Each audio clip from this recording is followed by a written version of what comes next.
Eu sou Andréa Alice, sou professora da Universidade Federal do Recôncavo da Bahia. Atualmente estou na vice-presidência da ABEPS Nordeste, da gestão em luta, seguimos atentos e fortes, Luciana Cantalice presente.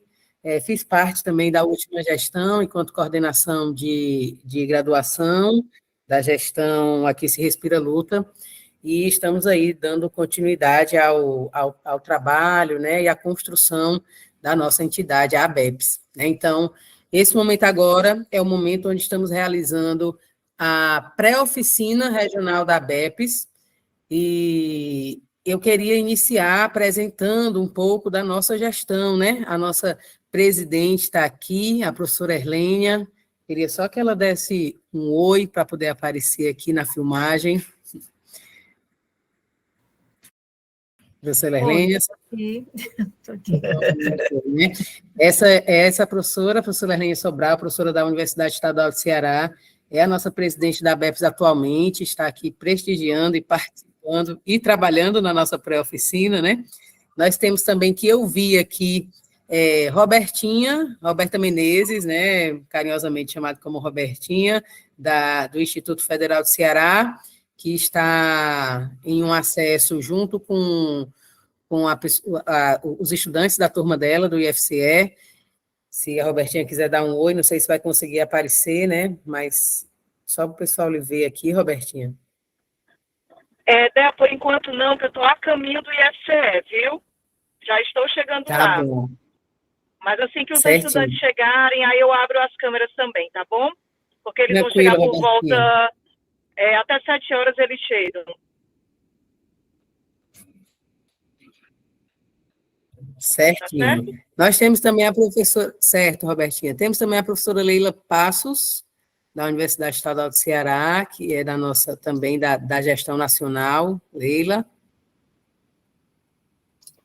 Oi, boa noite a todos, a todas e a todos. Eu sou Leila Passos, sou da UES e estou compondo a diretoria nacional no cargo da secretaria. É um prazer estar aqui com vocês para esse momento tão significativo, né, dessa pré-oficina da formação antirracista no serviço social. E é um prazer aí conhecer, eu vou dizer pessoalmente, né, pela mediação do vídeo, também, professora Magali, a todo esse coletivo. Que seja um excelente momento. Obrigada, Leila. Eu acho que da Nacional nós temos elas três, né? Estamos aqui bem representadas. Da Regional, sou eu, Lucas, que estava aqui no início, né, dialogando com vocês, professora Eleni, que está também aqui nos apoiando e vai passar os slides para a professora Magali, Carmen, Vera Núbia, Marli, Ana Paula e Lídia, né? Eu vou deixar para apresentar o pessoal da gestão regional no segundo momento, tá? Já que vai ser um momento mais intimista, né? E essas pessoas no momento, tá bom? Então, essa é a nossa gestão, né?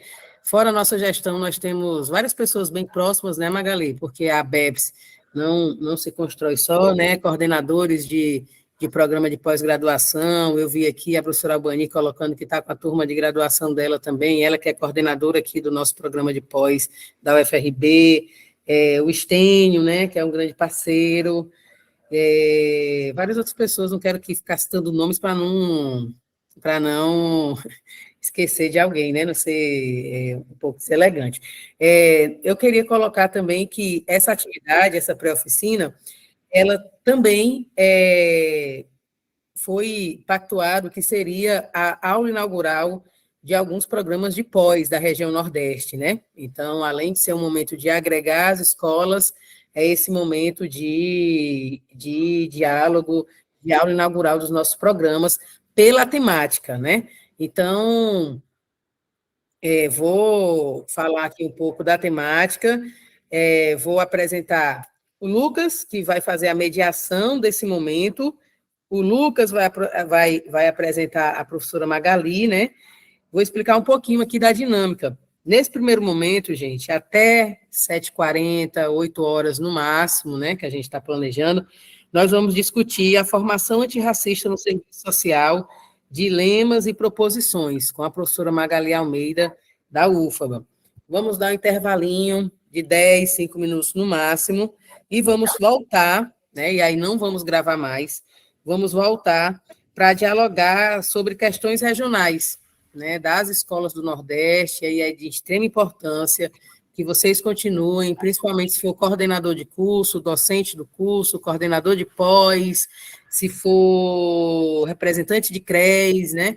Então, é muito importante que a gente esteja nessa construção do segundo momento também, tá? Então, eu já vou passar a palavra para o Lucas, né? Mas antes eu queria aqui deixar registrado e gravado a minha imensa alegria de ter hoje aqui 124 pessoas, fora a turma de Robertinha, fora a turma da professora Albani, em um debate tão importante da nossa categoria e para nossa entidade, a ABEPS, tá bom? Então, Lucas, eu queria que você soltasse a música, depois que você apresentasse a Magali e mediasse esse tempo, esse momento, tá bom, Lucas? Até 7h40, 8 horas no máximo, tá?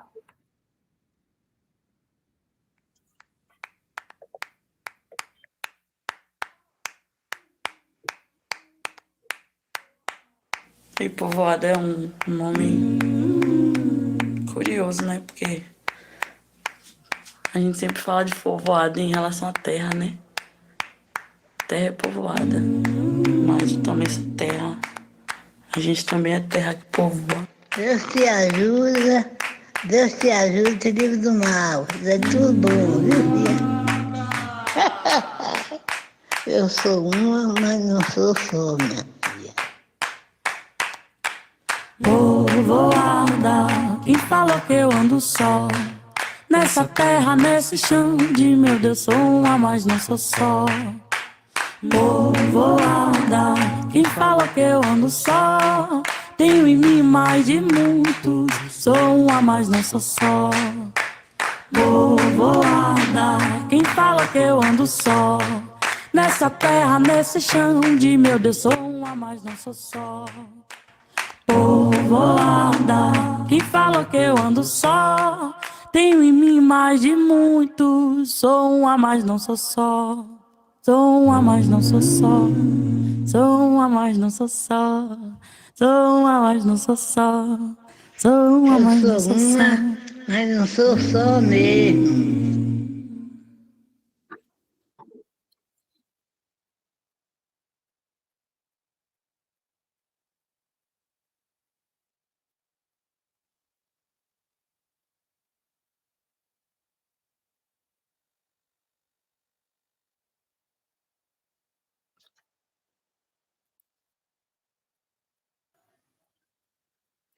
Boa noite, pessoal. Vocês me escutam bem?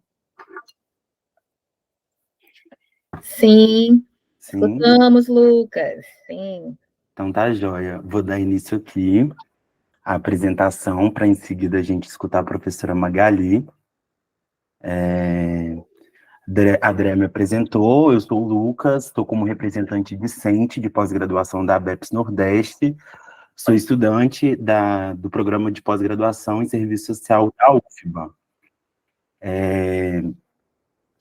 Estamos diante aqui, gente, de uma assistente social, intelectual negra e militante, que pode ser descrita em poucas palavras como um acontecimento.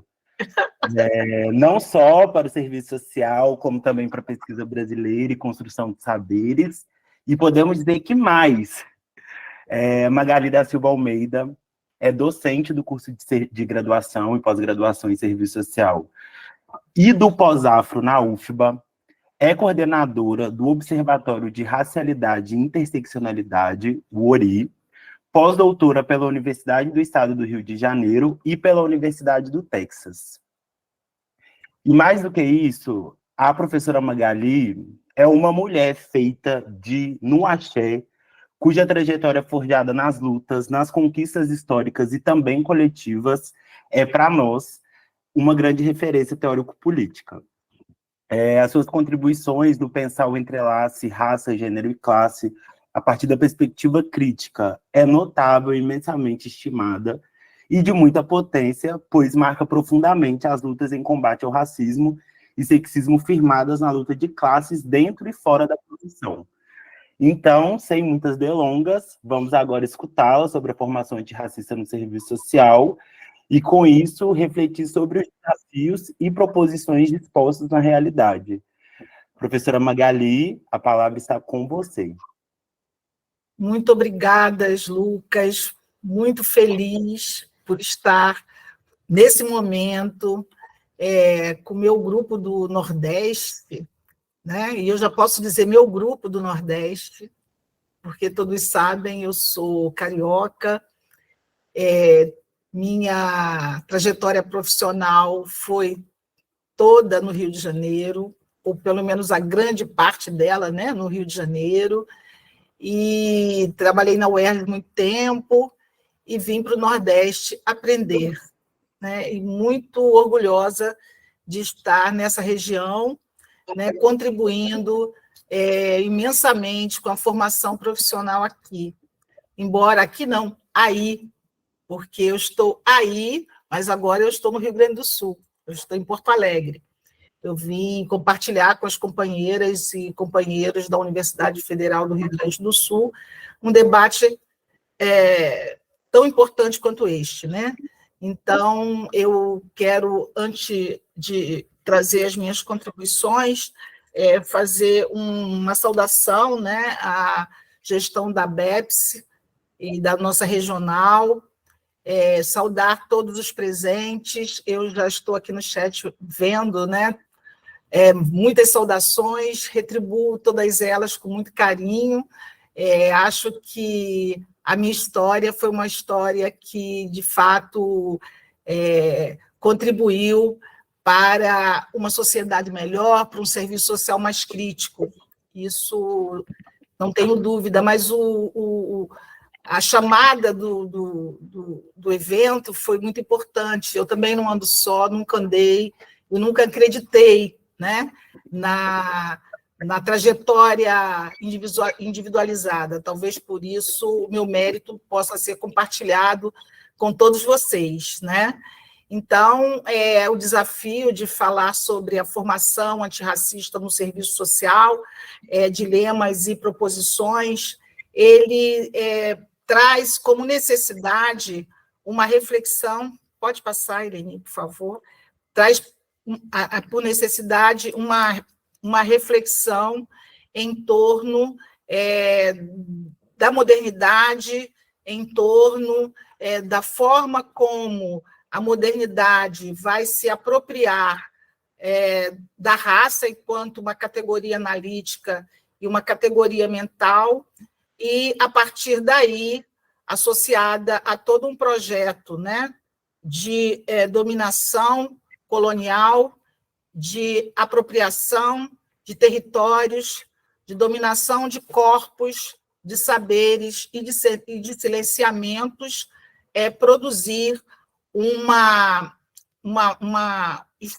produzir estruturas que consolidarão o capitalismo no mundo, né?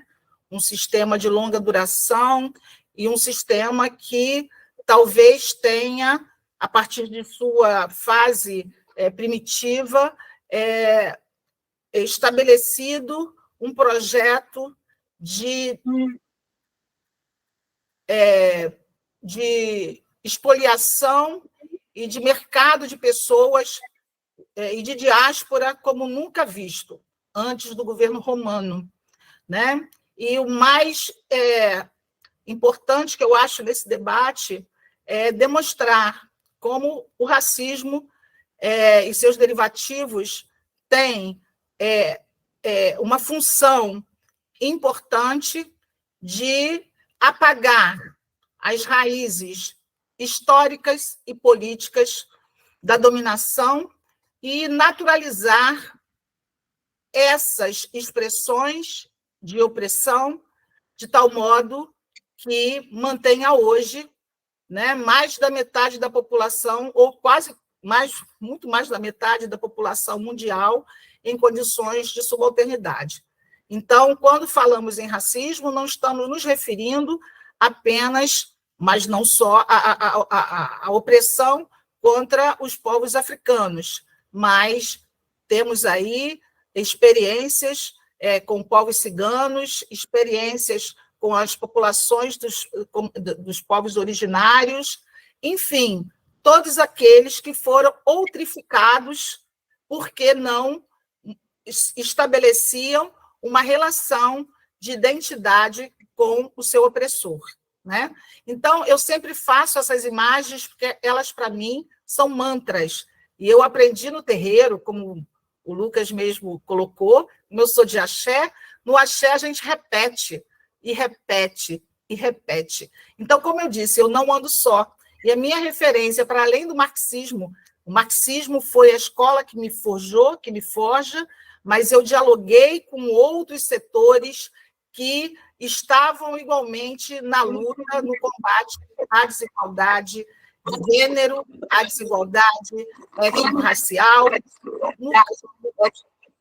das sexualidades também. Então, aí vocês estão vendo essa imagem, né? Essas imagens de mulheres negras que são maravilhosas, muitas conhecemos, outras não conhecemos. A gente pode depois perguntar quem são, mas são mulheres da área do direito, da literatura, da filosofia, da ciência política, que ganharam expressão e que movimentaram a base da pirâmide, como diz a nossa querida Angela Davis, né? Então, vamos passar. Está indo bem, gente? Mas para não dizer que a gente...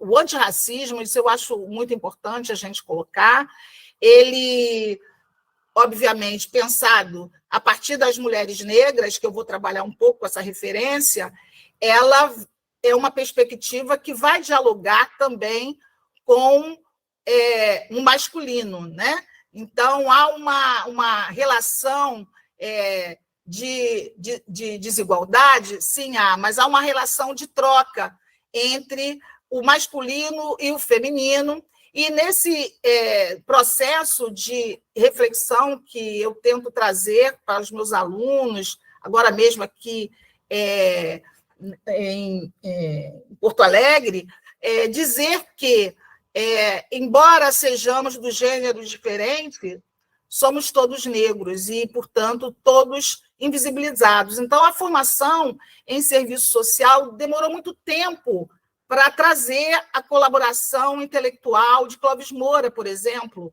que todos nós fomos conhecê-lo através da professora Ana Paula Procópio da Silva, através da tese dela de doutorado, né? Lélia Gonzalez, também, eu trago a Lélia em 2011 na minha tese, mas a propriedade muito solitária, e não se tinha, à época, isso, 2011, né? Não se tinha, à época, uma centralidade dos textos da Lélia.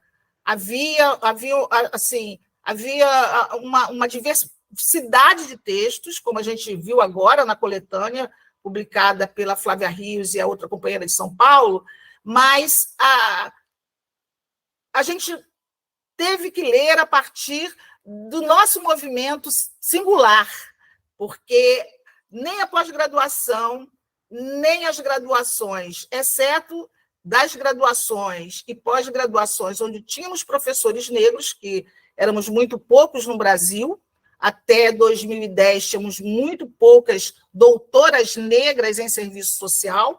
Em 2014, se não me engano, nós tínhamos apenas 8 ou 9, não tínhamos 10 doutoras negras em universidades que pudessem compor um número significativo, uma profissão que, né, é extremamente atuante e extremamente tensa, né? Então, eu trago aí algumas pessoas com quem eu dialogo também, o Guerreiro, pouca gente conhece o Guerreiro, mas o Guerreiro é fantástico. Podemos passar. Então, o que eu quero dizer é que essa perspectiva, ou a perspectiva antirracista, ela vai exigir de nós, hoje, né, um movimento de olhar para esse passado e buscar novos elementos para poder pensar o nosso futuro. porque a pauta étnico-racial ela não é somente uma pauta, ela é uma determinação. Ela é uma determinação que compõe o concreto. E para pensar esse concreto, é preciso que a gente reconheça a raça como categoria sociológica. Né? Então, a gente, há algum tempo, assim, o meu algum tempo é desde 1996, porque nós, da UERJ, né, a universidade que eu fiz parte, fomos a primeira universidade a trazer o debate no currículo, em 1995, porém, ainda numa disciplina eletiva, que não era uma disciplina obrigatória. Né? Então, em 96, estávamos lá na Oficina Nacional da BEPS para discutir as diretrizes curriculares e, de uma forma muito solitária, colocamos a necessidade da discussão da questão social a partir da formação sociohistórica brasileira, mas da formação sociohistórica brasileira pensada a partir do protagonismo da população negra, ou seja, trazer o trabalhador escravizado enquanto um trabalhador que produziu riqueza, que estabeleceu as bases de sustentação para o capitalismo que vai amadurecer a partir do século XVII, XVIII, ou seja, a industrialização.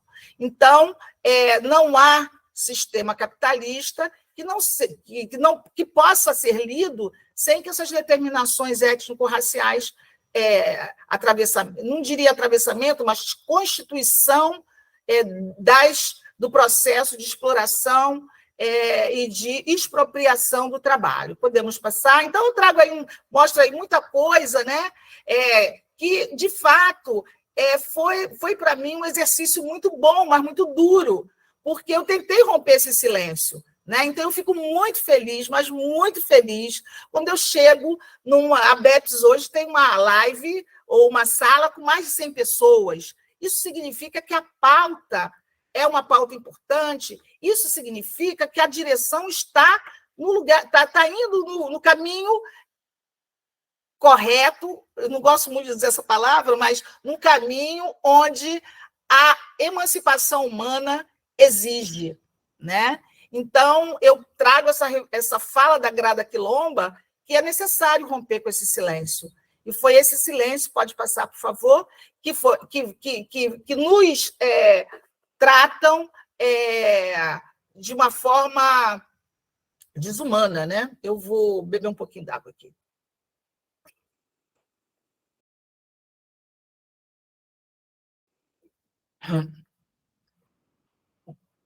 Queria dizer para vocês que a minha filiação à tradição marxista, ela sempre foi uma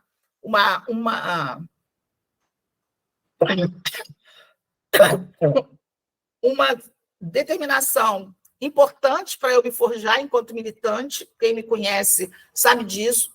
Né? Eu fui integrante da ANAS, da Associação Nacional de Assistentes Sociais, isso desde a década de 80, fui militante do movimento sindical durante muito tempo, e nesse processo de debate com os companheiros e companheiras, duas coisas o marxismo me apresentou, né, que é olhar para a história e olhar para a realidade, né, porque a materialidade é que nos permite desvelar a essência do fenômeno, mas eu tive que dizer, e tenho que dizer para vocês, que esses conteúdos que eu estou trazendo, né, eu obtive no movimento.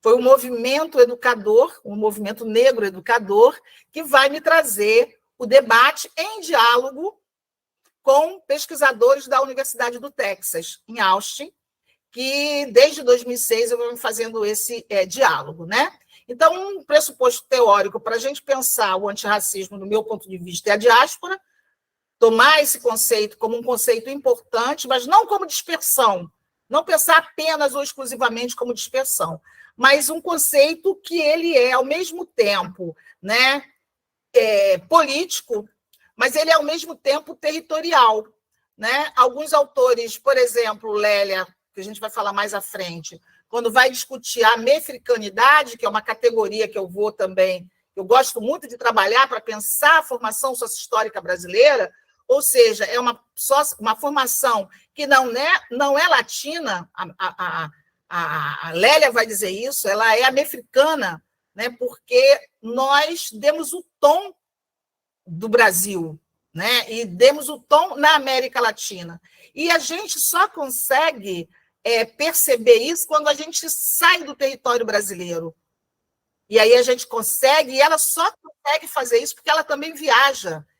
Ela vai para outros territórios e ela vai perceber pontos que unem, por exemplo, o afro-colombiano ao afro-brasileiro, ao afro-chileno, ao afro-uruguaio, porque viemos de uma mesma base que o colonialismo tenta o tempo todo apagar, né? Então, vamos passar. Além desse pressuposto da diáspora, eu gostei muito, eu conheci lendo um texto do professor Flávio Gomes e da Lília Schwartz, é um dicionário, né? Ele traz essa foto na capa, né? E essa foto é uma foto muito interessante, que é um mapa, é um artista plástico que escreve, ele faz um pano preto, e ele faz o desenho com pemba. Todo mundo sabe o que é pemba? É uma pedra que a Umbanda usa muito. O candomblé, às vezes, usa. Então, ele vai trabalhando, e aí ele mostra o mapa do Brasil, as caravelas. Vocês podem ver aqui, América aqui não é Brasil, América do Sul. Então, ele vai apontando todas as lutas sociais que vão ocorrer nesse território e demonstrar que o colonialismo ele fracassa de um lado, quando ele, e a Messier também vai dizer isso, quando ele resulta, né, de uma ação do capital, mas, ao mesmo tempo, ele produz resistências a partir de saberes que, muitas vezes, vão sendo sufocados, vão sendo soterrados em função de uma pretensa epistemologia que depois eu venho colocar para vocês. Então, vamos passar ocidental, né? O colonialismo, que eu acho que é uma outra categoria importante, mas que a gente traz um debate muito pequeno, né? Eu acho que a gente precisa estudar o colonialismo, né? Inclusive estudar o colonialismo na perspectiva marxiana, porque Marx estuda o colonialismo. Então, a gente precisa recuperar esses textos, né, para poder dar luz a até argumentos que são contrários ao marxismo. Por exemplo, porque Marx não fala isso, não fala daquilo. Não, ele fala. Falar de capitalismo é falar de tudo isso. Ele vai trazer. Obviamente que, após a sua morte, a tradição começa a receber novos, né, adensamentos, inclusive dos feminismos, que eu gosto muito. Então, podemos passar. Além do colonialismo, aí eu trago também um outro quadro dele, do Jaime, é muito interessante, que ele vai discutir a democracia racial, né? E aí ele vai mostrar como é que essa democracia vai se consolidar. Invasão, etnocídio, estupro, são esses processos de violência colonial que vão gerir o que nós vão determinar, né? Vão ser determinações da questão social que se expressará no Brasil no trabalho, a partir do trabalho livre, né? Da contradição capital-trabalho. Podemos passar? Bom, eu trabalho com o conceito de racismo patriarcal, que é um outro conceito que eu acho muito interessante, né? Pensar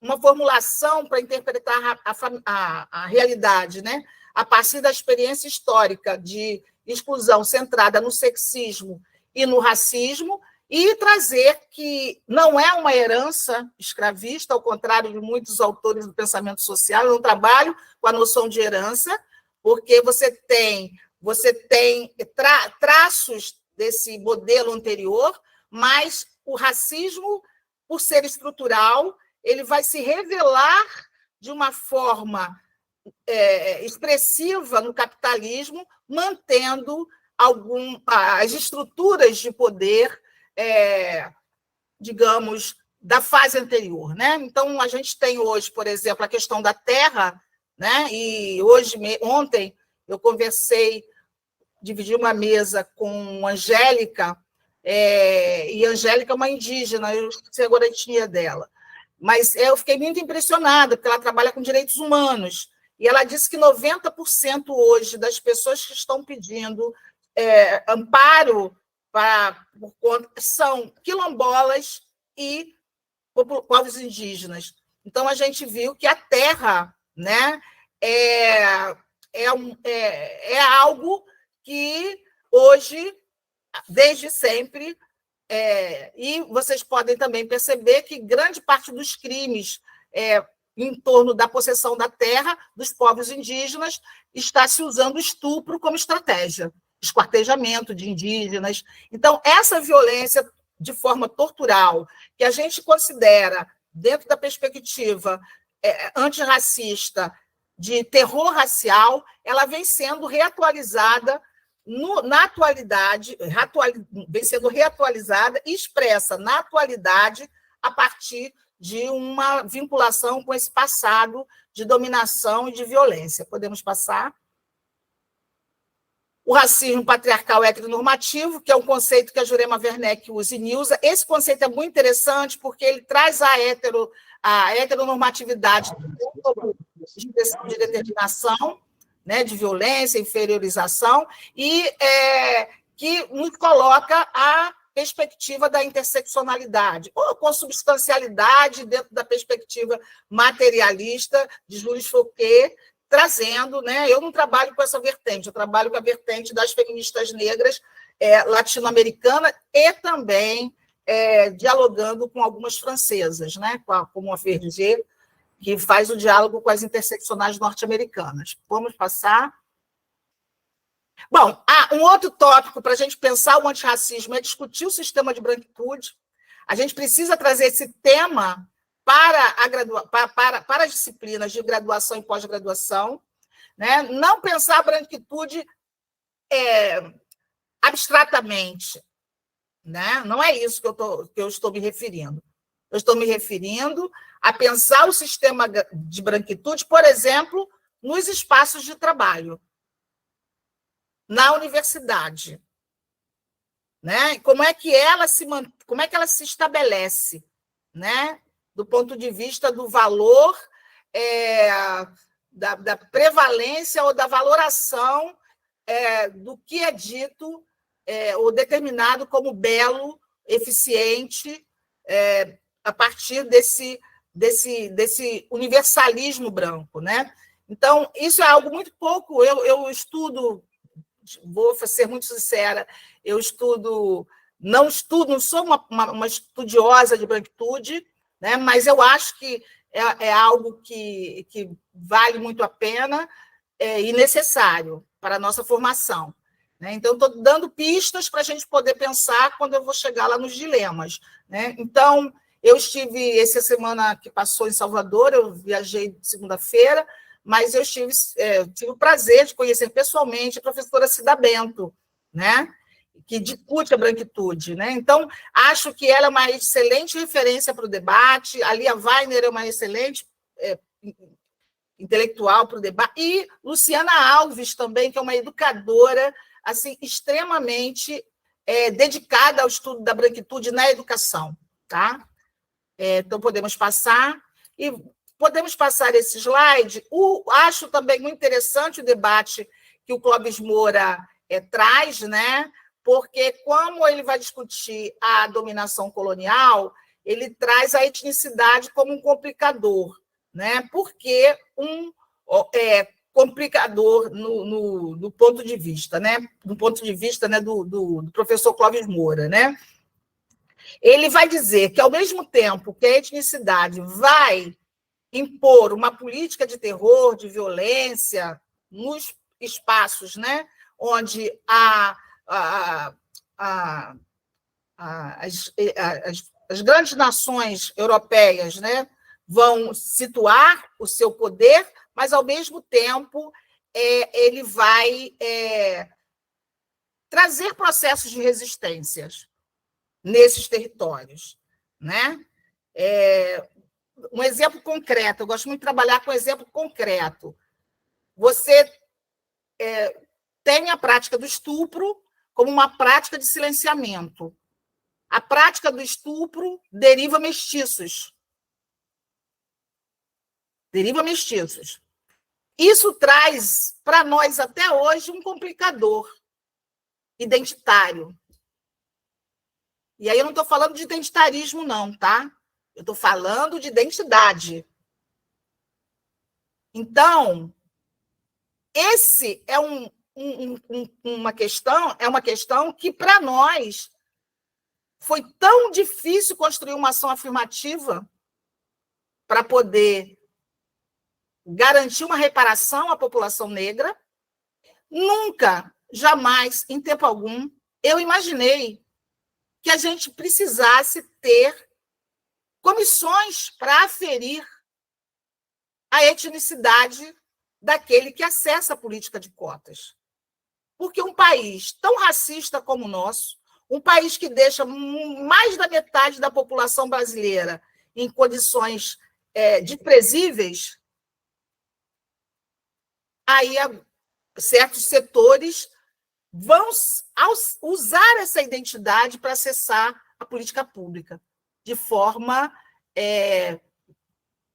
utilizando-se de má fé a usar a identidade. Então, assim, é impensável a gente dizer assim, poxa, o Brasil que racista pra caramba, que mantém estruturas de violação o tempo todo, alguém querer ser negro para poder acessar uma política pública, né? Então, são contradições que a gente vai ter que, teoricamente, analisar e explicar para poder avançar no processo de acesso a políticas públicas por equidade de gênero e raça. Podemos ir? E dois conceitos que eu queria trazer, que é a mexicanidade e o português. Eu gosto muito do português, né? Porque quando a Lélia fala da mexicanidade, eu já falei, mas o português, quando ela diz o problema, né? Quando ela diz assim, e aí a classe dominante vai rir da gente porque a gente fala problema, a gente não fala problema. Depois, durante o texto, ela vai dizer, pois mas na África não existe essa construção de blé, bre, é uma questão fonética. Então, quando eu li o texto da Lélia, eu pensei, quem é mais desinformado? Quem é mais desinformado? É quem não conhece a nossa história. E por que o colonialismo apagou essa história? Aí, diante disso, diante do racismo linguístico, Ana Paula Bezerra colocou ali, né? A gente pode pensar as violências que os nossos alunos sofrem no processo de formação. E quando eu digo isso, eu não estou me referindo que eles sofrem porque os assistentes sociais, docentes, são... O curso de serviço social, ele dialoga com a universidade inteira. Então, sai um aluno pobre do serviço social, vai para o direito, quando ele abre a sua boa marmitinha, porque ele não teve tempo de correr para almoçar decentemente, ele vai sofrer um processo de discriminação ali, né? E a linguagem também, enfim, é um conjunto, né? Então, vamos ler Lélia, vamos colocar Lélia nas nossas bibliografias, e de modo que a gente vai ter uma expressão, uma leitura da expressão do racismo a partir de elementos da cultura brasileira. Podemos ir? Bom, eu acho, mais uma vez, importante trabalhar a categoria raça como categoria sociológica. Vou insistir, é mantra, tá? É mantra porque ainda há resistência à inclusão da categoria raça como categoria analítica, né? Então, eu acho importante, eu trouxe essa citação do Carlos do Rosenbauer, né, que foi um grande aliado, um homem branco que foi muito como parceiro da Lélia. Então, ele vai dizer que, no Brasil, a raça, como fator fenotípico historicamente elaborado, é um dos critérios mais relevantes que regulam os mecanismos de recrutamento para ocupar posições na estrutura de classes e no sistema de estratificação social. Apesar de suas diferentes formas, através do tempo e espaço, o racismo, que é derivado da raça, caracteriza todas as sociedades capitalistas multirraciais contemporâneas, como ideologia e como conjunto de práticas, cuja eficácia estrutural manifesta-se numa divisão racial e, eu acrescentaria, e sexual do trabalho. Sua persistência histórica não deveria ser explicada como mero legado do passado, mas como servindo aos complexos e diversificados interesses do grupo racialmente supraordenado no presente. Ou seja, por isso que eu não trabalho com herança. A raça tem uma função, né, estrutural, histórica. Podemos passar. E aí eu trago o Silvio, aí o Silvio é muito importante, mas tem um outro autor que eu gosto muito, que eu não tive tempo, eu peço desculpas, que é o Denis de Oliveira, que vai trabalhar o racismo estrutural numa perspectiva diferentemente do Silvio, mas gosto muito que o Denis ele é provocativo, né? E ele faz uma discussão muito interessante em relação ao racismo e ao neoliberalismo. E ele traz um debate bem consistente, teoricamente, em relação a isso. Podemos passar? Podemos passar esse slide também, porque eu trago aí um debate a partir do século XVI, mas colocando que há necessidade de nós retomarmos a discussão do considerado racismo científico, né? Porque são essas ideologias que vão nutrir, né, um movimento muito forte de eugenia no século XX e que hoje, ainda hoje, nutre a ideologia dos setores de ultradireita. Então, a gente precisa saber quem foi Lombroso, a gente precisa saber quem foi Nina Rodrigues, a gente precisa saber quem foi etc, etc, etc, etc. Porque esse pensamento está encrustado nas estruturas jurídicas brasileiras, nas estruturas de saúde, nas estruturas da segurança pública. É importante a gente ter essa reflexão, mas tem que olhar os originais lá atrás para ver as barbaridades, né? Então, esse ideal de branqueamento, a partir da limpeza étnica, né, vai estar presente. E vai estar presente, inclusive, na origem do serviço social. Né, na origem do serviço social. Podemos passar? Bom, para mostrar que Portugal foi o maior mercador de corpos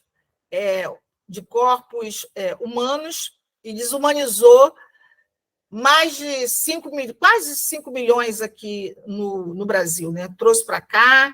E vocês vejam, a Inglaterra, que dominava o comércio, é uma das que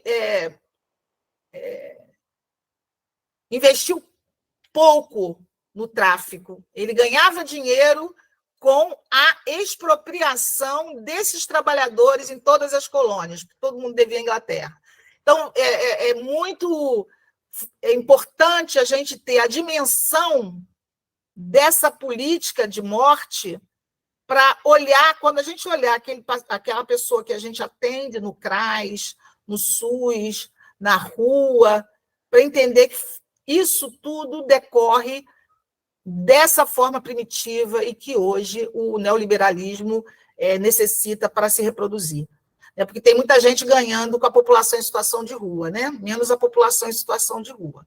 Há um mercado aí. Hoje eu fiquei muito surpresa aqui em Porto Alegre. Eu não estava acompanhando o debate da política de assistência, mas as parcerias público-privadas aqui, a maioria os CRAs mesmo aqui só tem 22, mas tem mais de 30 dentro desse modelo novo aí que eles estão implantando. Então, isso é algo muito sério que a gente precisa olhar e refletir por que isso acontece nas instituições onde os pobres e pretos são usuários, né, em potencial. Podemos passar.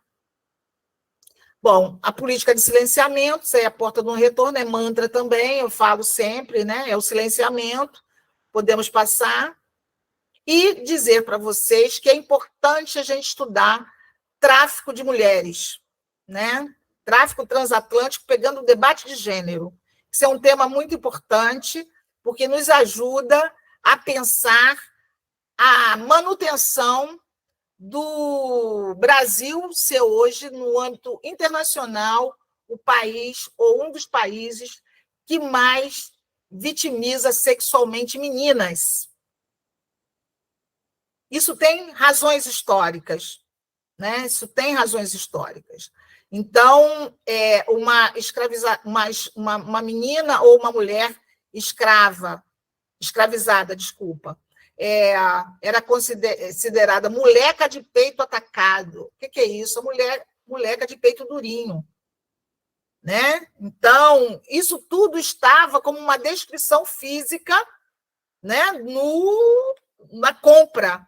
Então, assim, e é interessante que esses elementos a gente só vai ter acesso a partir da história do trabalho, da história da escravidão.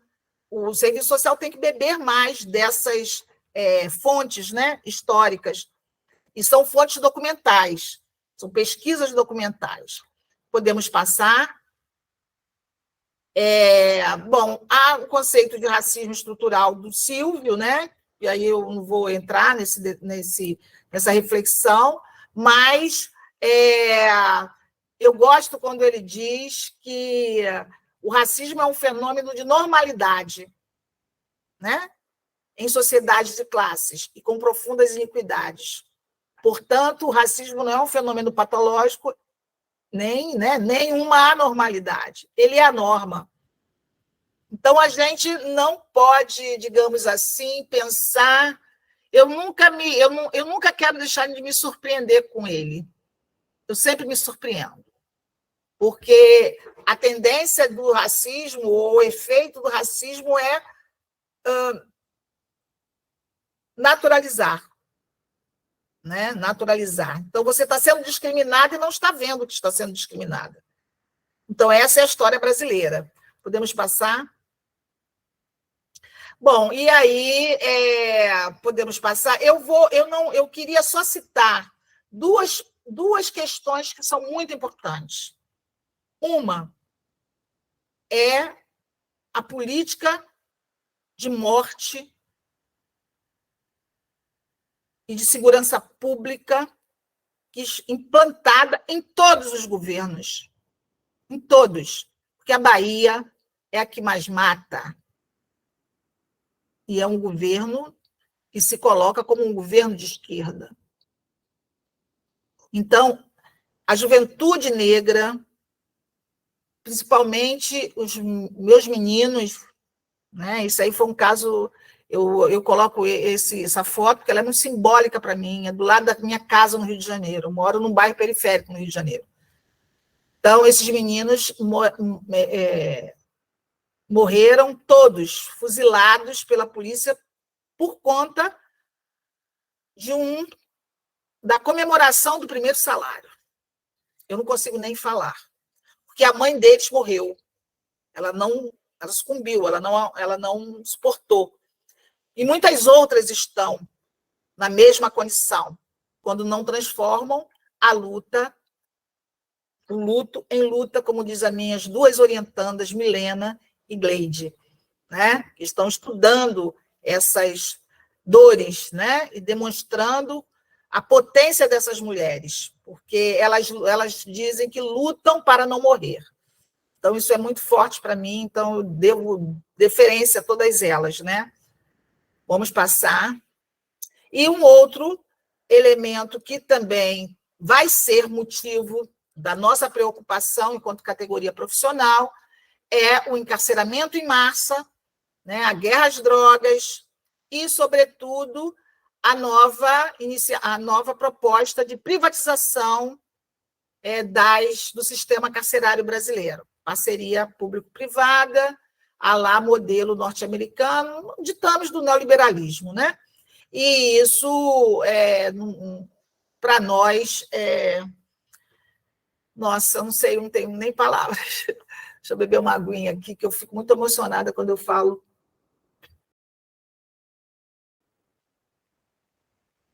Das mulheres. Eu trouxe a Angela Davis, justamente porque a Angela Davis é antiproibicionista, né?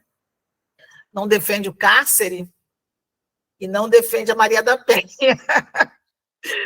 E aí é uma questão muito interessante que ela faz a gente pensar, ela vira a gente de cabeça para baixo, né? Será que o cárcere, né, é a resposta para a classe trabalhadora? Porque, na verdade, quem está é a classe trabalhadora. Né? Quem não acessa a justiça é a classe trabalhadora. E quem não acessa a justiça dentro da classe trabalhadora, em maior grau, é a população negra. E as mulheres negras estão sendo encarceradas de forma absolutamente violenta. Né? Então, os estudos sobre encarceramento devem ganhar, nos programas de pós-graduação, uma visibilidade muito importante, porque é muito importante, principalmente se olhado para os usuários, né, dessas políticas, né? Pesquisas qualitativas que possam trazer a voz, como a da professora Simone, da UFRB, né? Maravilhosa a pesquisa dela sobre mulheres encarceradas. Podemos passar? E aí, trazendo um pouco para falar da importância de colocarmos nos nossos currículos as lutas antirracistas e as lutas indígenas. Né? Isso aí é uma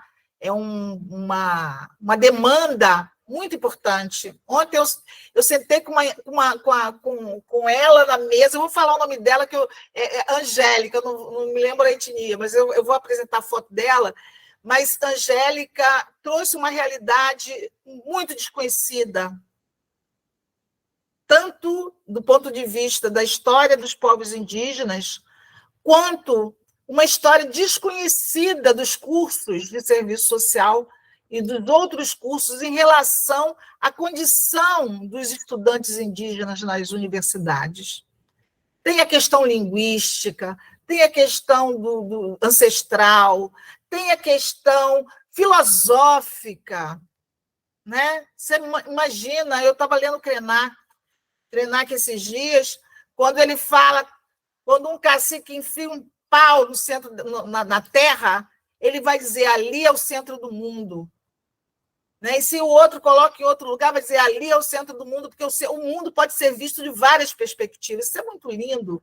Né? Isso quebra a regra cartesiana, a lógica cartesiana. E como é que a gente lida com uma universidade inclusiva? Então, eu acho que esse é um desafio nosso. Eu acho que o Serviço Social Brasileiro tem todas as condições de enfrentar isso de forma brilhante e perseverar para mostrar para a universidade brasileira a nossa perspectiva em torno de um processo emancipatório. Porque chega de suicídio, gente. Chega de crises, chega de perseguições, chega de assédio. A gente precisa, né, construir alternativas prazerosas. Eu vou levar minha turma da pós-graduação esse ano para um lugar maravilhoso. Já até conversei com o Eleni, falei com Jusileide. Bom, depois eu falo o que é que vai ser. Então, vamos lá. Podemos passar a parceria com as duas universidades, né? Isso aí é a fala de uma das mães que teve seus filhos assassinados, né? Quando ela diz assim, essa justiça só serve para a classe burguesa. Só vou pegar essa frase, né, para demonstrar que a população preta e pobre, ela pensa. Ela sabe, porque para administrar a vida com R$ 1.300, ela é muito boa de economia e muito boa para poder se desviar da bala perdida, porque morar em território violento, a gente sabe como é que é, né? Então, eu acho que olhar para essas mulheres, olhar para a população preta e parda, negra, é muito importante, segundo a perspectiva do protagonismo, né? Mesmo aquele que está na rua, podemos passar. E aí eu trago as lutas, porque acho importante que a gente trabalhe com imagens, e o YouTube está cheio de coisa boa sobre as marchas, sobre da criação do MNU, eu só acho fotos, mas das marchas eu acho vídeo. Então, tem muita coisa boa que a gente pode utilizar como recurso pedagógico para poder trazer essa população jovem, porque é muito jovem, quando às vezes eu falo assim, você nasceu quando? Eu nasci em 96, vou falar de 88. Não está no horizonte dessa juventude, né? Então, é preciso ver a bocassino, o sapato plataforma, né? O lenço da Lélia na cabeça de ladinho, para ver a moda, para entender como é que a gente era no passado. Muita gente com cabelo, outra gente sem cabelo agora. Então, é isso. Olhar o tempo. Podemos passar. Aqui, essa foto é histórica no Rio de Janeiro. Abdias, Lélia, acho que até não sei se Benedita está aqui, tá. Podemos passar ela ali, grandona, Benedita da Silva, a marcha de 88, que a gente fez. Essa marcha foi fantástica, ela mudou o rumo da política pública brasileira, por conta, né, da denúncia do mito. Podemos passar. A marcha, essa campanha é muito interessante, Não Matem Nossas Crianças, enquanto as mulheres queimavam o sutiã, a gente estava pedindo para, tira o sutiã, foi 60, né? Mas a gente estava pedindo para não matar as nossas crianças. Porque a história do extermínio é uma história antiga. Podemos passar. Aí é uma tese, uma dissertação, Genocídio da Juventude Negra Pobre Periférica. Ela tem todos os documentos originais, isso é muito legal, hein? Eu trouxe para mostrar para vocês, né? A gente fazendo uso do documento como fonte histórica, né? É muito importante. E alçar do documento as vozes, né? Não podemos passar. Falamos também sobre a solidão da mulher negra. O MNU já estava falando lá de 1991, quando faz a campanha, né? Beije Sua Preta em praça pública. Podemos passar, que foi a capa do jornal do MNU de 1991, se não me engano.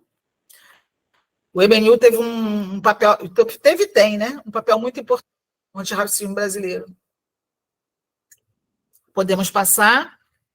Eu acho que todos esses elementos aqui têm que ser discutidos na disciplina de expressão da questão social, ou questão social do Brasil, desculpa, porque questão social também é resistência, né? Não é só a falta, a opressão, mas o que a gente resiste. Então, assim, talvez pensar em cada bloco de fundamentos, né? FHTM 1, 2, 3, trazer a luta operária, trazer a luta da população negra, trazer a luta das mulheres. Eu acho muito importante localizar, né? Então, vamos lá, passando. E aqui a terceira conferência de Durban, que já é mais recente, 2001, já no período do governo Lula, quando ele assume em 2003. Essa conferência é muito importante, acho que todos devem ler a Declaração de Durban. A Declaração de Durban é um documento jurídico, portanto, ela tem poder legal para justificativa de qualquer projeto. Eu ando com minha declaração, agora eu não ando mais debaixo do braço, porque a gente tem computador, tem lá, né? A gente acha, mas justificar projetos para gestão, justificar projetos na universidade, está tudo aí. Eu acho que material não falta, em termos de perspectivas, né, de demandas, enfim, podemos ir. E aqui eu trago as marchas, que, para mim, nos últimos anos, foram os processos mais lindos e difíceis, né? E aí eu trago duas situações do Nordeste. Trouxe Luísa Baggio, nossa querida ex-ministra falecida, que é da Bahia, Vilma Reis, está ali da Bahia, e Sueli Carneiro, de São Paulo. E do lado de cá, eu achei tão linda aquela senhora segurando o microfone, de Pernambuco. É de um grupo de Pernambuco presente na marcha de 2015. Ali é o link onde a gente acha um documento muito interessante. Vocês entrem na SOS Corpo, que eu gosto muito, tem muito texto interessante da perspectiva crítica, materialista. Eu achei um livro que tem um artigo de Patricia Hill Collins, de 2015. Eu não conhecia esse artigo dentro da SOF, Organização Feminista, e a SOS Corpo. São duas entidades importantíssimas do combate à discriminação de gênero, né, e sexo. Bom, então, esse documento da marcha, chamado Documento Analítico e Declaração, que eu só tive acesso recentemente, fala da pauta das mulheres negras. Falo isso, gente, porque nós trabalhamos nas instituições e, assim, quando a gente trabalha, primeiro a gente tem que preparar o estudante, a estudante, para enfrentar, né, os desafios do mundo do trabalho, tal qual está sendo colocado hoje a partir de relações de trabalho precarizada, de organização do trabalho extremamente violenta, enfim. Mas a gente perdeu a dimensão do território extra-institucional, de diálogo com o movimento social. A gente precisa dialogar com o movimento social. O nosso trabalho não é só intervenção direta. Ele tem que articular segundo, inclusive, a lei de regulamentação da profissão, que nos coloca uma série de competências e atividades privativas, né? Então, está aí o meu cenário das minhas mulheres lindas, guerreiras, potência, né? Podemos passar e trazer, claro, as mulheres indígenas maravilhosas, que sem as quais a gente não teria natureza, né? Então, podemos passar a Sônia. Acho importante que a gente leia o manifesto, que é Manifesto das Primeiras Brasileiras, as Originárias da Terra, Mãe do Brasil, é indígena. É a coisa mais linda. É indígena. Então, leiam, que vocês vão se apaixonar, como eu me apaixonei, e acho que a gente precisa se apropriar mais da cultura indígena e das lutas indígenas, né? Porque a gente atende, né? E a atenção, muitas vezes, exige de nós o olhar acurado para essas diferenças e para essas potencialidades. Podemos passar? Podemos passar. Aí eu achei essa foto fantástica, né, que foi a outra ação muito importante, que foi a marcha, né, em 2000 e... essa aí é a terceira, foi ano passado, eu acho.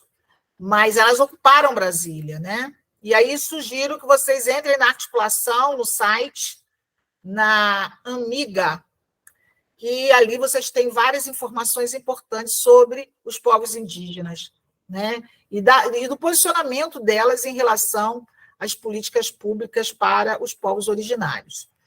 Podemos passar? Bom, dizer para vocês que a questão étnico-racial na formação e no exercício profissional, ela esteve e não esteve presente. Eu digo que, às vezes, ela sempre esteve presente na perspectiva, né, do eugenismo, né, mas não do antirracismo no início do século. A reconceituação traz novos parâmetros para pensar a luta de classes, para pensar as expressões da questão social, mas ainda demorou para incorporar o debate que vai se iniciar no final dos anos 80. Né? Então, final dos anos 80, por exemplo, pode passar, eu não vou ler isso tudo, não, senão vai ser muito, muito, muito tenso, né? A defesa do projeto ético-político profissional em curso e das conquistas históricas da profissão tem em seu horizonte a defesa intransigente da democracia, da justiça racial, de gênero, geração e sexualidades, esqueci, e no enfrentamento do racismo estrutural, do sexismo e da dominação de classe. Então, eu acho que essa marca do nosso projeto ela é muito forte, né? Ela é muito forte. E é um caminho sem volta, costumo dizer. Aqui a gente só tem a melhorar. Né? Por que a gente só tem a melhorar? Porque a gente só melhora quando a crise aparece e a gente enfrenta a crise. E eu chamaria a crise de racismo institucional. Então, quando isso aparece, a gente tem que enfrentar. E a gente precisa enfrentar teoricamente, politicamente, com afeto. Tá? Podemos ir? Então, dizendo que nós temos... A profissão acumulou, né? Nós temos o Código de Ética, que nos dá respaldo, uma lei de regulamentação que nos dá respaldo, e as diretrizes curriculares da profissão que nos dão respaldo para o debate. Né? Agora, o desafio que eu já estou fazendo e respondendo ao mesmo tempo, eu acho que um dos desafios para a gente poder avançar no debate étnico-racial seria a articulação entre os 3 eixos de fundamento. Né? E acho que isso vai ser possível agora por conta da orientação da ABEPS, no sentido de trazer a transversalidade étnico-racial em todos os VTPs. Então, isso, de certo modo, vai provocar uma reflexão em torno do que se fez, do que se faz, do que queremos, né? E será, certamente, objeto de reflexão da Oficina Nacional. Podemos ir, a gente já está quase acabando, e aí dizer o seguinte, as deliberações do conjunto, né? Eu acho que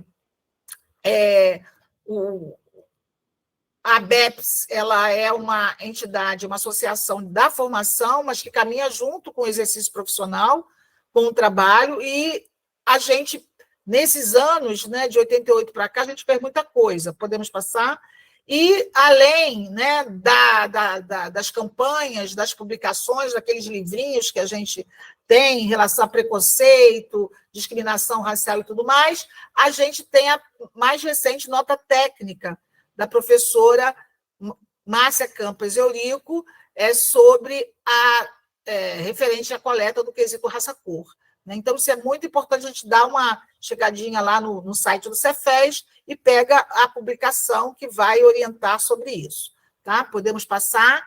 E a ABEPS, obviamente, chegamos em nós, para finalizar, tiro aqui um trecho do relatório que todos devem ler, o relatório de pesquisa da gestão Aqui se Respira a Luta, que foi feito com um grupo de profissionais, que eu não vou citar todos, porque senão eu vou me esquecer, não tive tempo de colocar o nome de todo mundo aqui, mas é um texto muito importante que vai falar sobre a graduação, sobre a pós-graduação, mas que, de certo modo, traz elementos para pensar os dois momentos da formação profissional. Né? Então, a ABEPS, especialmente nas últimas gestões, vem contribuindo significativamente na construção e fortalecimento do debate acerca das relações étnico-raciais, se posicionando firmemente e construindo subsídios para avançarmos numa formação efetivamente antirracista. A criação dos GTPs, né, foi uma iniciativa importante, potente. O GTP reúne pesquisadores e pesquisadoras de diferentes escolas de formação em diferentes regiões do país, possibilitando, dessa forma, o aprofundamento e capilaridade do debate de ações. Então, podemos passar, muito legal, a gente tem rede de pesquisadores, aí eu documento subsídios para o debate sobre a questão ética étnico-racial, que foi uma iniciativa importante em 2018. Agora, vocês devem ter, já que a gente tem que colocar os desafios, esse é um outro desafio, né, da gente poder, nessa gestão, se for o caso, Maria Helena Eupídio, que foi uma das indutoras desse documento, da gente aprofundá-lo, né, porque de lá para cá muita coisa aconteceu que a gente precisa introduzir, mas é um documento importante de referência para os assistentes sociais. Podemos passar?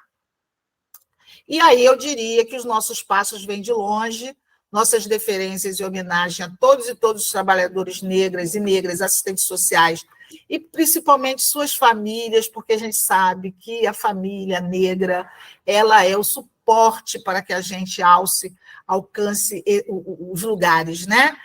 Pois, indubitavelmente, se chegamos até aqui, foi, desculpe, por iniciativa dos movimentos sociais antirracistas e anticapitalistas, não só antirracistas, mas o conjunto dos movimentos. Podemos passar, e aí eu vou de novo no meu mantra sagrado, finalizando a nossa exposição, trazer as nossas ancestrais do serviço social, que vão trazer para a profissão o debate étnico-racial.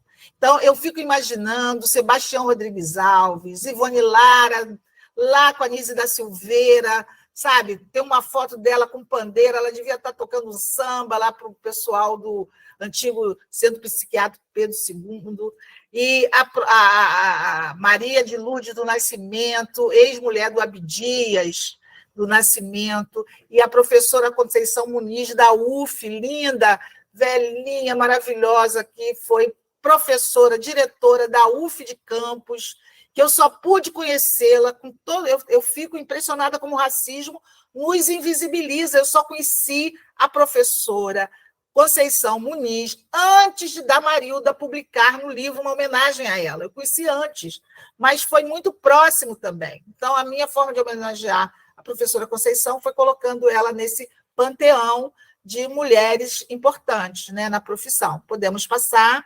E aí mostrar que, na década de 80, várias mulheres vão apresentar, vamos dizer assim, iniciativas, né, de combate ao racismo.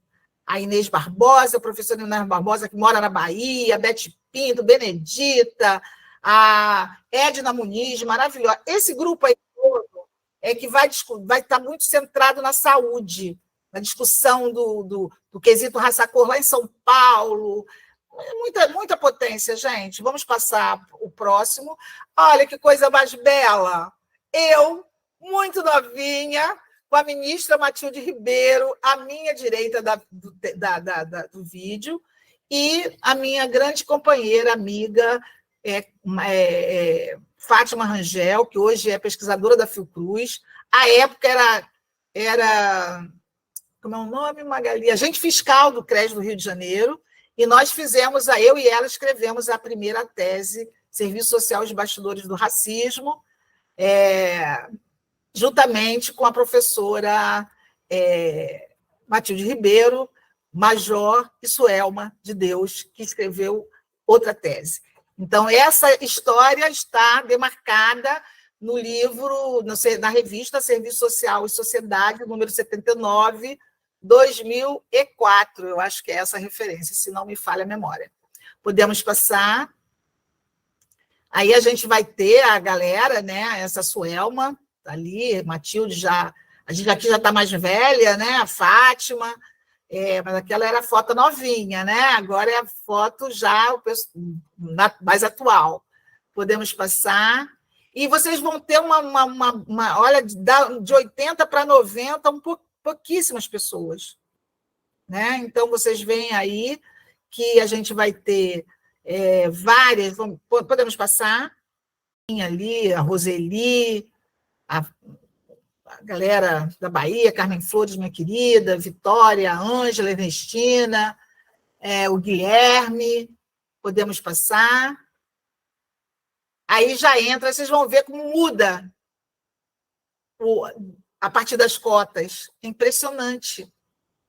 é impressionante. Então, a gente tem Márcia Eurico, Mauricléia, Ana Paula, Tereza, nossa querida Tereza da Federal de Sergipe, a Jussara da UF.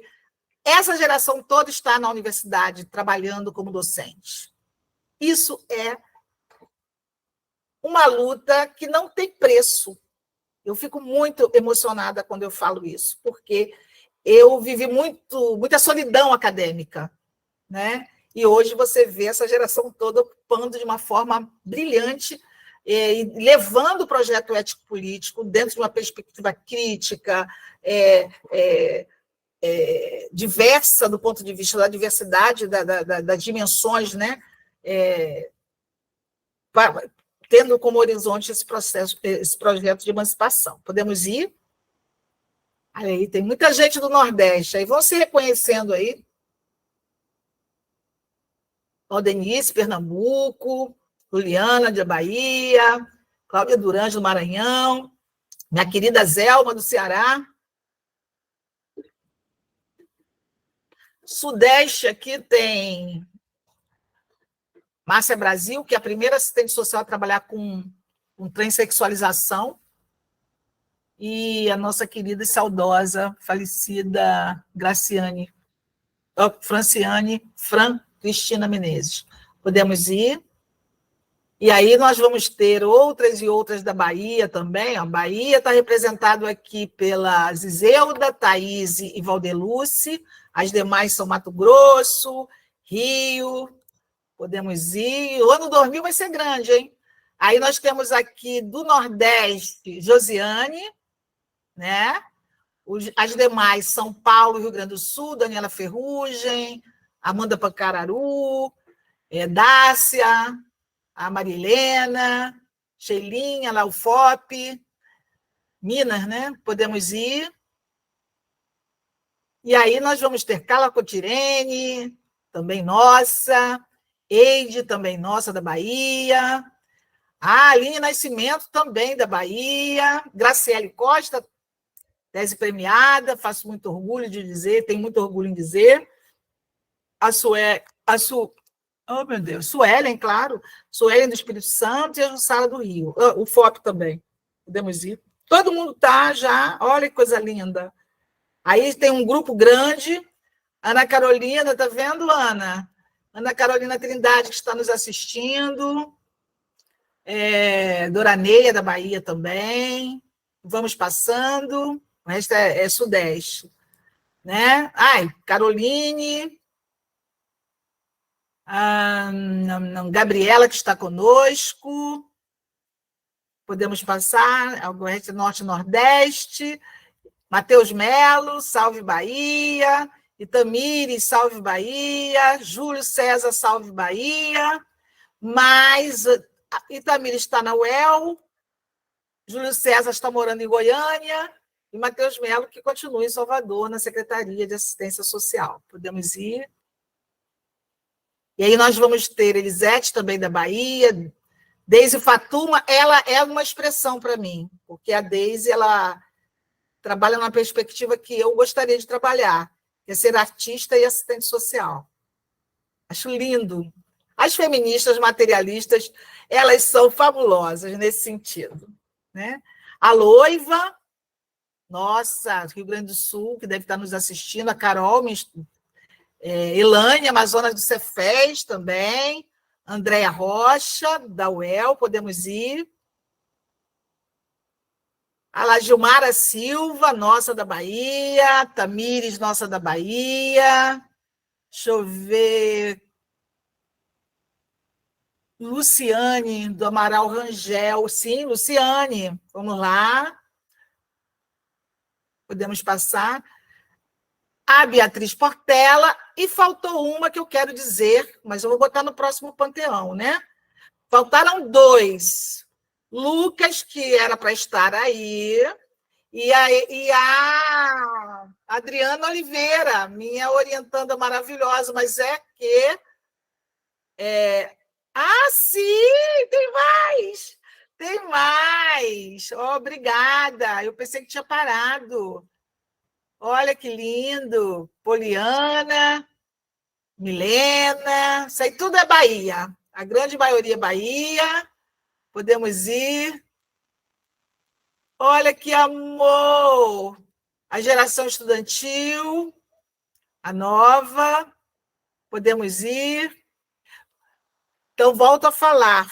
Lucas não está aí. Era para estar, viu, Lucas? Você e a Adriana Oliveira. Mas é que quem produziu o PowerPoint, acho que não teve tempo de fazer isso, mas eu quero deixar de público, e na próxima apresentação você estará presente. E os coletivos, né, que são atores e atrizes importantes para o combate ao racismo institucional, para colocar as demandas, que têm denunciado o epistemicídio, que têm denunciado o eurocentrismo nas perspectivas da nossa formação. Mas, de todo modo, acho que o slide acabou. Não, tenho apresentar o meu grupo de pesquisa. Esse é o meu coletivo. Não poderia deixar de falar sobre eles. Fui homenageada em vida com o coletivo, né, da Universidade Federal de Santa Catarina, o coletivo Magali Almeida. E, por fim, o meu grupo de pesquisa, a quem eu agradeço profundamente, o Ori, né? Enfim. E termino a minha fala, pode passar para o último, pode passar, com um baobá para vocês, um arco-íris, uma roboboia bem lindo, com muitas luzes e esperança para a nossa profissão, porque a gente vai ter que trabalhar muito nos próximos, né, nos próximos dias. Então é isso, gente. Não sei se deu para garantir uma boa reflexão, mas foi feito com muito carinho, muita garra, viu? Muito grata.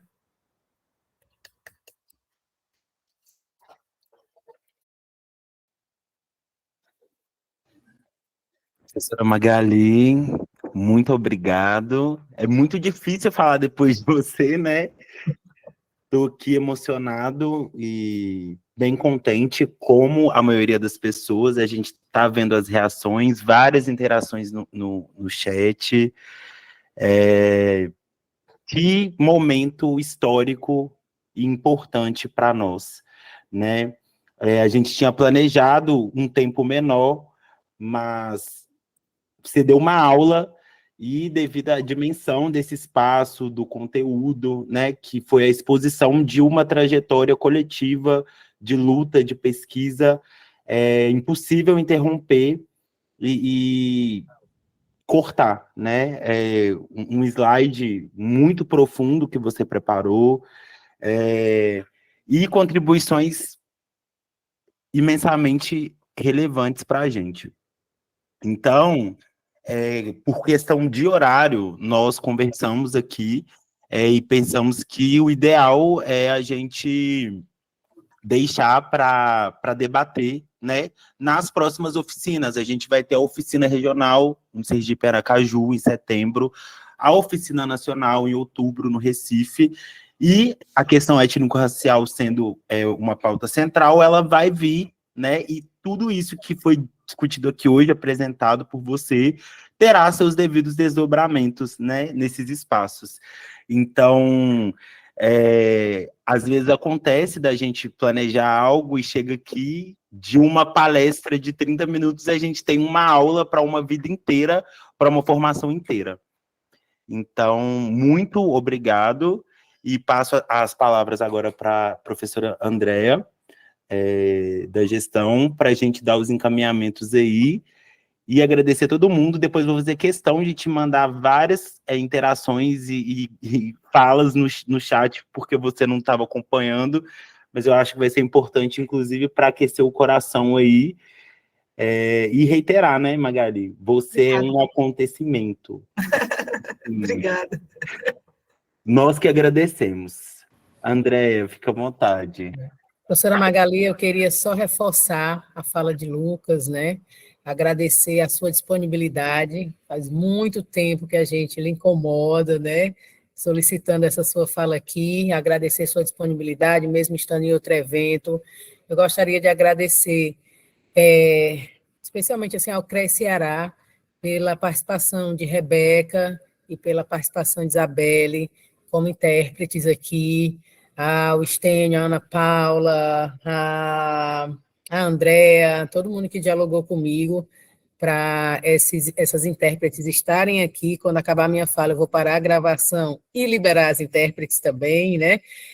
Gostaria de agradecer também, publicamente sendo gravado, isso aqui vai passar no YouTube depois, né, pela TV ABEPS, ao CRES Pernambuco, que também já cedeu vários intérpretes para a gente nas nossas atividades, e agradecer a participação de cada um de vocês, né? Como o Lucas colocou, nós queríamos abrir para o debate, mas nós não tivemos coragem, nem eu, nem Lucas, nem ninguém da gestão, de cortar a fala da professora Magali, pela quantidade de pessoas que tem nessa sala, né? A gente sabe que tem mais de 200 pessoas aqui, porque tem gente assistindo com os seus alunos em suas salas. Então, pela quantidade de pessoas que tem na sala, pela visibilidade que vai ter essa pré-oficina da região Nordeste, porque vamos passar também na TV ABEPS, né, pelo YouTube. Então, nós não tivemos condição de cortar a fala da professora Magali.